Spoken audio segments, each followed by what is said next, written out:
Hi everyone, in this video I'm going to paint this shell using ink and watercolor. Today I'm going to be using Baohong 100% cotton cold pressed paper. It has a weighting of 300 GSM and is a size 230 by 150 millimeter. I'm going to start with my sketch already on the page in pencil. You will find the link to the free downloadable and traceable sketch reference in the description box below this video. Now I'm going to pick up my Pigma Micron pen size 05, and this one is actually a brown pen. It's sort of a sepia color. If you don't have brown and you've got black, and also any sort of size would suffice, that's also fine. I'm going to use my pen now to do a light outline around the shell, put in the shadow areas, and also lightly put in some of these separation lines.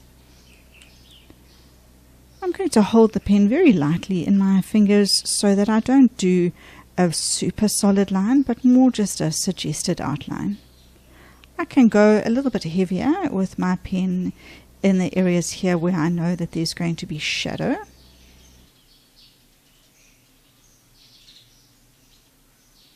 But here in these areas you can see I'm working really lightly with the pen, just doing a suggestion of where the lines are.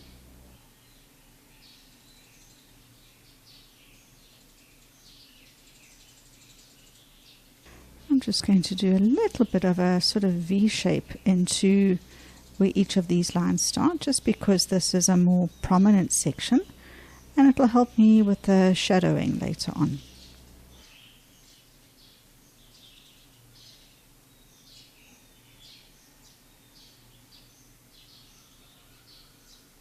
The top side is where the light is hitting the shell, so I really want to do as light an edging as possible.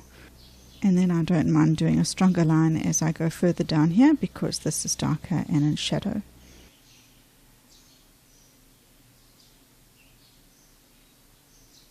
And then maybe I'm just going to do a heavier line down at the bottom here, because this is the side that's in shadow. These Pigma Micron pens dry quite quickly, so whilst that's drying I'm just going to prepare some colours for my first layer. This is my Daniel Smith studio set of 18 colours, and I've got a full video on this set, how I put it together and the reasoning behind my colour choices. I'll link that video in the description box below. The only change that I've made to this palette subsequent to that video, and I also mentioned that I would do it after reaching my conclusions in that, is I have swapped out one of the cool reds here. I took out the alizarin red and I've put in quinacridone purple here instead. I'm going to use my silver black velvet round brush size 8 now. So for my first base color I'm going to start with yellow ochre. And to that I'm going to add some lavender. I'm going to work it really watered down in the first layer, so I do want it a little grayer than that. I'm happy with that, and what I'm going to do now is I'm going to put it over the whole shell in a very light consistency, almost entirely water. You'll see I've got the weak mix on my brush already, and I'm already putting that in more water, just so that I get the lightest color on my shell. I'm even adding more water to it. This brush I'm using is a silver black velvet size 8 brush. It gives some nice coverage and I can work quite quickly. Oh, I haven't put tissue or paper out. Let me just get some. I just want to lift some of it here. It's a little bit wet. Okay, that's fine. Now what I'm going to do is, whilst it's still wet, with my, this is a number 4 sized brush, I want to just do some lifting of the lightest areas. So I'm rinsing off, dabbing off my brush here, and just above where I've done each of my lines, I'm going to see if I can lift anything. It's already so light anyway, but if I can, It's going to be a highlight area later on. I'm not really getting any results here because it is so light. I don't know if that's made all that much difference. Now I think maybe I'm going to work a little bit into this first layer. Whilst it's still wet, I don't want to go over too much from one section into the other, but I'm going to use the opportunity whilst this layer is still wet to take quite a weak consistency of mostly yellow ochre with a little bit of the lavender in there. And for example, here there's a ring. It will flow over into the other area a little bit, but that's fine because in the photograph there is also a bit of mixing from one layer to the next. But I'm doing it really, really light. I will come back in the next layer, but I think I'm going to take the opportunity now whilst this layer is wet. I'm going to add a little bit of burnt sienna to that.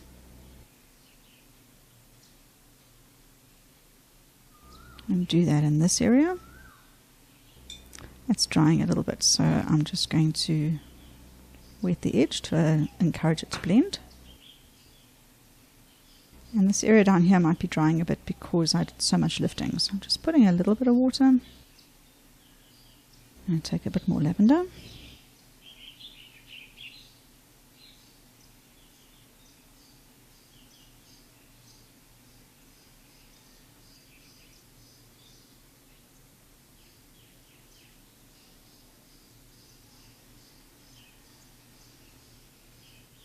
I just want to do a bit more in this area, so I'm just putting some more water down. I'm going to take that burnt sienna and add it. Drop a bit more in. This band is a bit wider, that's why I'm just encouraging some more burnt sienna a little bit further than I had done. That's better. A bit more lavender.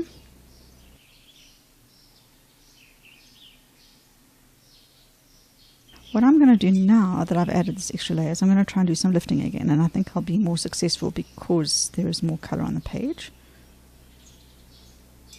That is better. So just above the dark line that I've drawn, this area will be a highlight area, so I'm lifting that.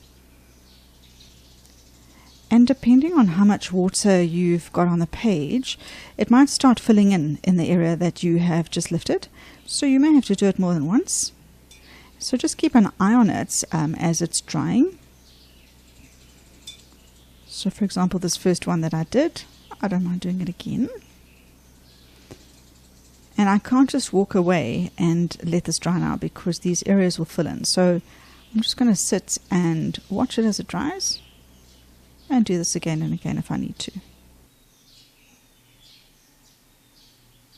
Alright, I'm going to just keep an eye on this for another few minutes whilst it dries and just do any additional lifting if I need to whilst it dries. But I'll see you once this is dry. Now that this first layer is dry, I can see that I really was quite conservative with my colours in that first layer, and I can really be a lot braver. So I am going to work section by section now, then I can put more concentrated colour at the joins. So I'll start at the top here with this very little section, and I'll wet the third section along at the same time. Alright, on the tip I think I'm going to get quite a concentrated mix of burnt sienna. Just water it down slightly so it's not sticky, and I'm going to drop it in here at the top.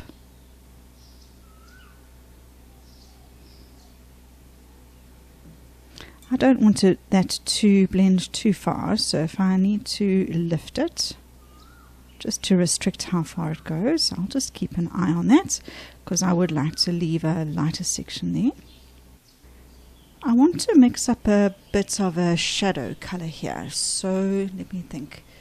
I think I'm going to mix up some ultramarine and a burnt umber. I still want it to have a bluish sort of tinge, which is why I'm not going for a darker colour. Alright, I'm going to take a little bit of that and put it here along the shadow side. See, this layer is already drying. Let me help that to blend. the air conditioner is on in here, so I think it might be drying quite quickly. I'm just going to put more water down in this third layer, and also I'm going to put a bit of the shadow color at the bottom here. Alright, now I'm going to, on that third layer, pick up some of this color that was already here, which was the lavender yellow ochre mix. Drop that in there.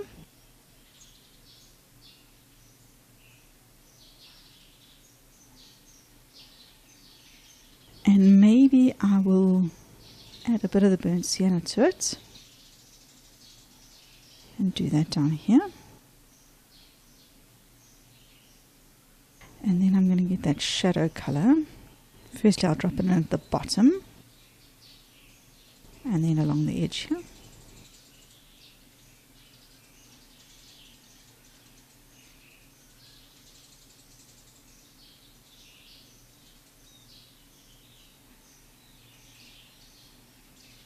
I'm losing that burnt sienna color around the shadow area, so I'm just going to add a bit more in.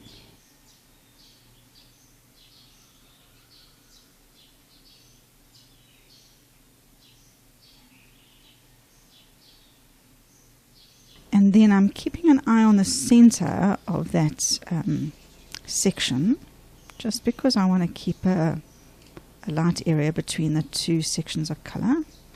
So I'll just lift if I need to, and then I'm just adding a bit of shadow down there. Alright, let's do the big area. I think I'm going to wet that down with my bigger brush.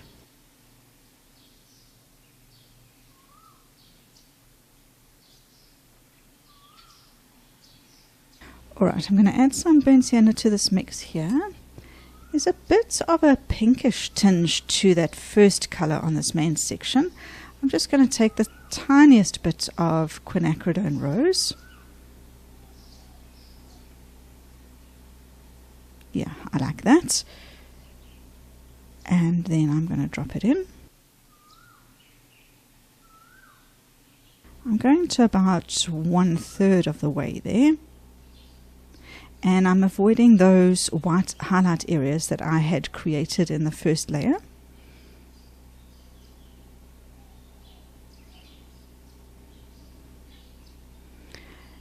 Now I think I'm going to deepen that color a bit. I'm going to take some more burnt sienna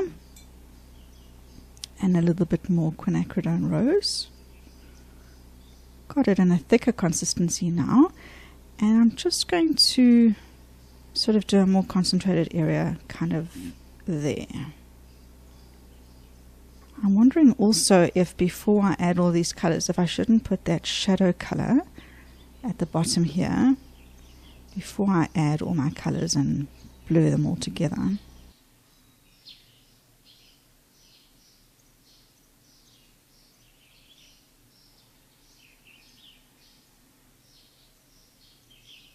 Alright, so I've lost some of that more concentrated color down here. Let me just drop some of that in. Alright, I'm happy with that. I want to intensify this area, so that was more the yellow ochre and straight lavender mix, so I've kind of lost that. Let me mix some more. I'm just going to water that down a bit now and add it here.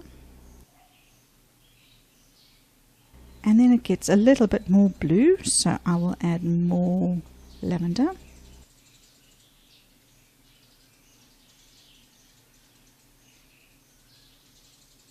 And then the tiniest little bit of purple.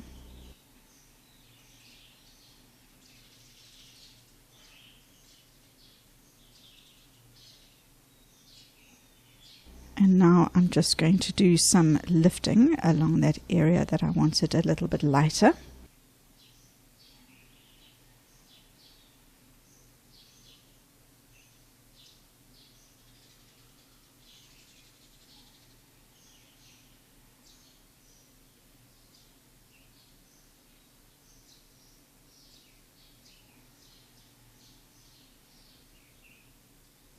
I'm going to let this all dry before I do those segments that I missed out, every second one. And as this is drying, I'm just going to keep an eye on these highlights and keep lifting them until they stop shifting back into the areas that I've lifted. Right, now I'm going to do a similar thing on the remaining two sections. So I will put water down here first.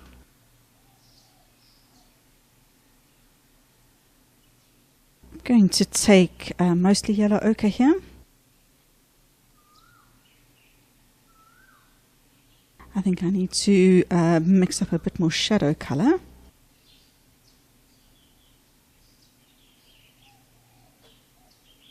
And I'll put that along the bottom and maybe just on this inside edge here.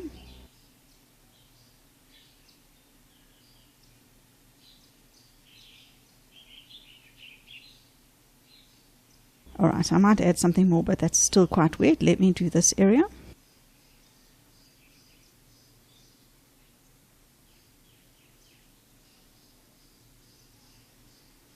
I'll take the same majority yellow ochre color and dot it in up here.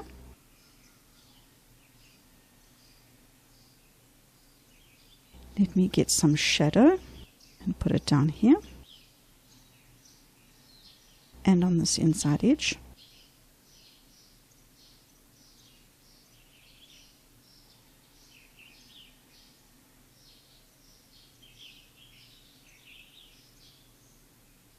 So I'm going to intensify that yellow ochre, take a little bit more. I'm going to pick up a little bit of the burnt sienna there. And I'm also going to extend it sort of between a third and halfway. And maybe tending more towards the burnt sienna here. I'm just going to take that and put it down here.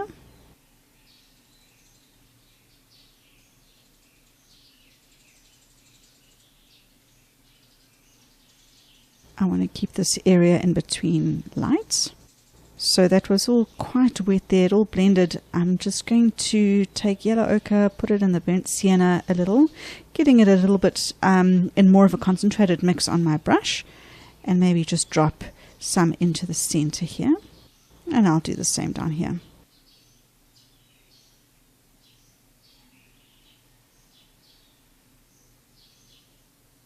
And then I'm just going to do some blending and also lifting just to keep those light areas preserved.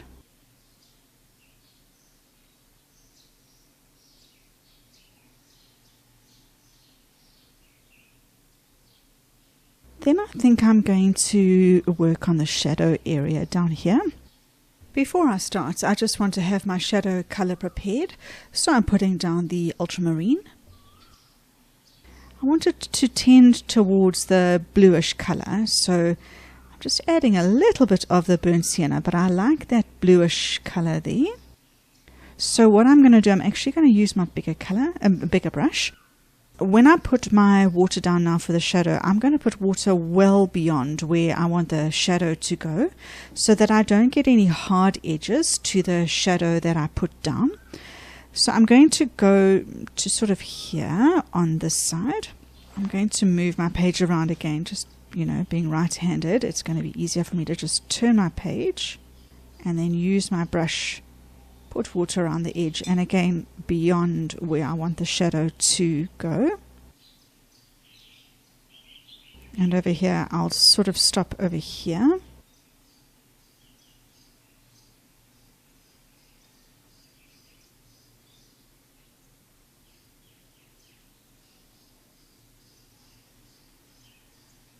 Alright, my water is quite even and it goes up to the base of the shell. So I'm going to pick up this shadow color which was already on our brush, but I'm just picking up more.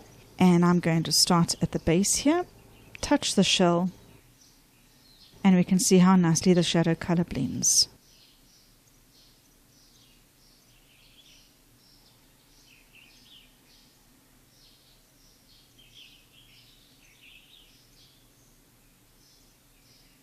I'm going to ease that shadow out further here, further than it does in the photograph, but I think it's just a bit too close in the photograph.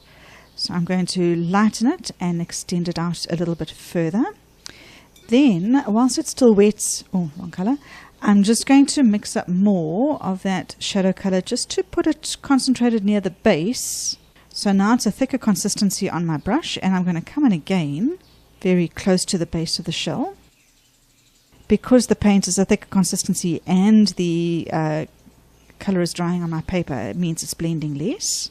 But I still want to encourage some blending, so I'm going to dab off my brush and then just see if I can encourage it outwards and get a smoother transition.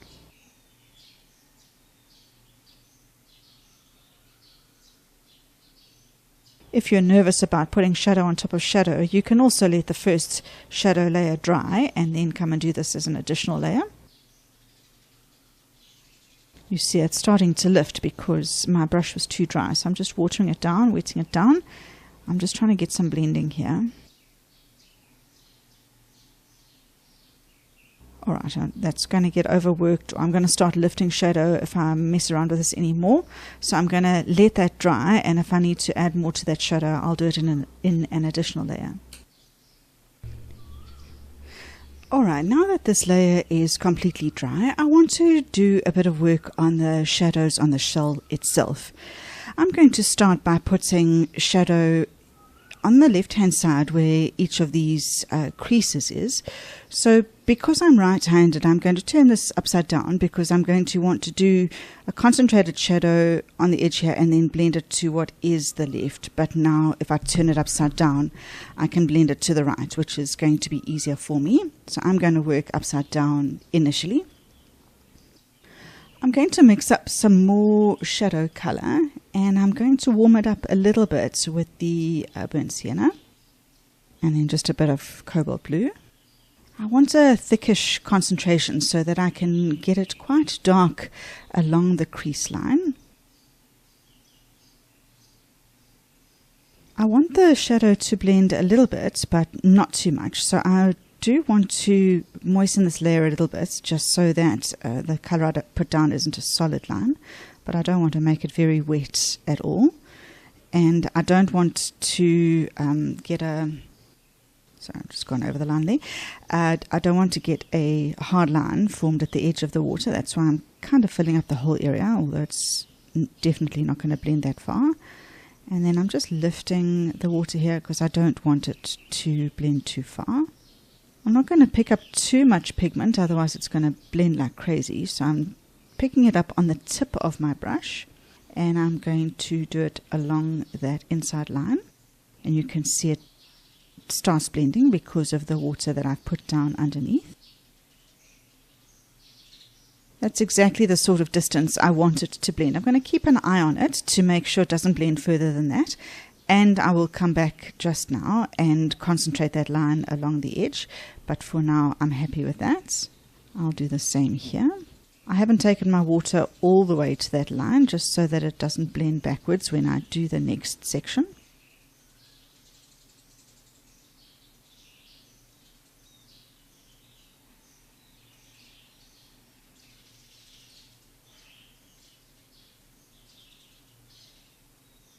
And I'll just, these last two sections are so small, I'll do them at the same time.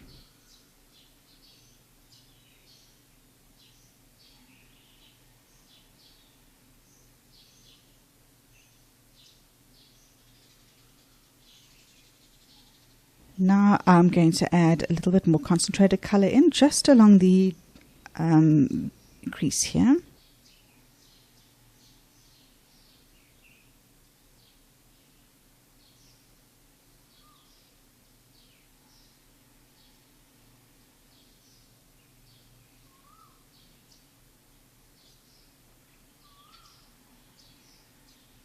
And then just encouraging a little bit of blending where it seems to be a little bit stuck.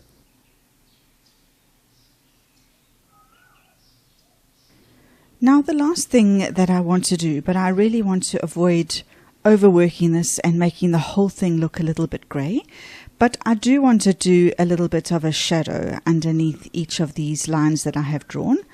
So I've kind of reserved the area above the line as the highlight. So that means that below the line, I would like to do a little bit of a shadow. So to do that, I'm going to work section by section, a bit like I did there, where I'm not going to carry my water all the way down to the next line. So maybe I'll start in the middle here because it's easier to illustrate on a larger section. So Let's take this line here. Above the line is going to be the highlight, so I'm going to put water below the line, but not going all the way down to the highlight below.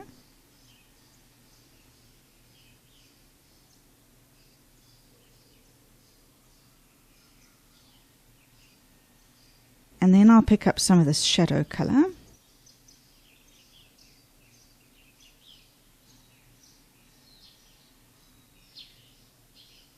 And I'm kind of putting it exactly on that line and allowing it to blend down. I think I can add a bit more right on the crease.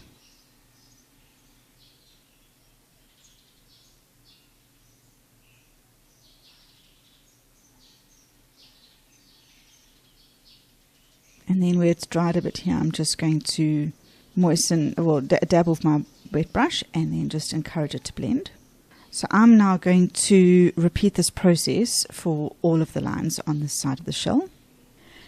And my aim here really is to get a small shadow line under each of the lines that I've drawn, but not to have that shadow go all the way to the next line.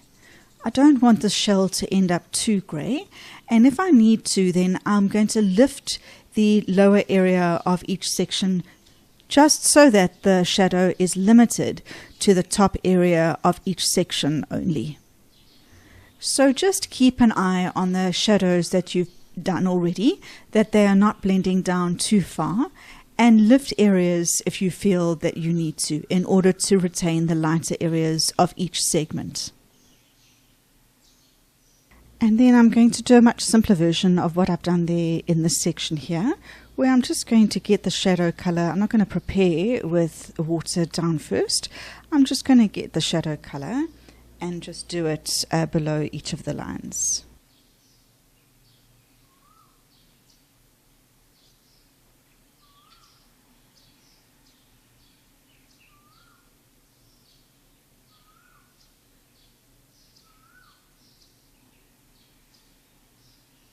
Alright, I'm going to let that dry, but I think that might be it. Now that this is dry, I feel that I've got nothing to add, so I'm happy with that, and that is the final sketch. Thank you so much for joining me today. If you enjoyed this, then please give the video a like, and I'd appreciate a comment in the comments box below. But until next time, bye for now.